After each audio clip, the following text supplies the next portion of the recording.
নজর রাখবো দেওয়াল লেখাকে কেন্দ্র করে আইএসএফ তৃণমূলের মধ্যে সংঘর্ষ। আর এই গোটা ঘটনায় উভয় পক্ষের মোট 7 জন আহত হয়েছে।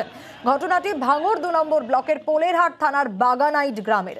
খবর পাওয়ার পর ঘটনাস্থলে পোলেরহাট থানার পুলিশ পৌঁছয়ে দুপক্ষের কর্মী সমর্থকদের ঘটনাস্থল থেকে সরিয়ে দিয়ে পরিস্থিতি নিয়ন্ত্রণে আনে পুলিশ। এই গোটা ঘটনায় উভয় পোলেরহাট থানায় লিখিত অভিযোগ দায়ের করবে বলেও জানায়।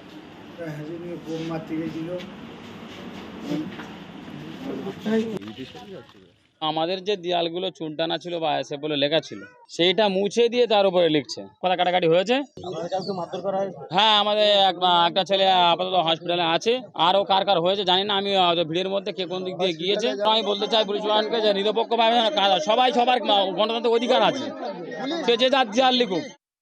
আইএসএফ এর কিছু দুষ্কৃতী হঠাৎ এসেই বলছে দেয়াল মোচ, মহিলাদের লেলিয়ে দিয়ে আমাদের 4-5 জন ছেলেকে বেধড়ক মারধর করে। আইএসএফ পক্ষ থেকে অভিযোগ করা হচ্ছে তাদের দেয়াল লেখা ছিল, সেই আইএসএফ দখলে ছিল, সেই দেয়াল তৃণমূল দখল করতে যায়। আমরা দেয়াল লিখতে গেলে তার বাড়ির পারমিশন নেই, সেই পারমিশনটা আমাদের আছে। আমরা লিখিত অভিযোগ প্রশাসনের কাছে দেব, প্রশাসন তার যথাযথ ব্যবস্থা নেবে। যদি প্রশাসন ব্যবস্থা না নেয়, গ্রেপ্তার না করে, তাহলে আমরা থানা ঘেরাও করব।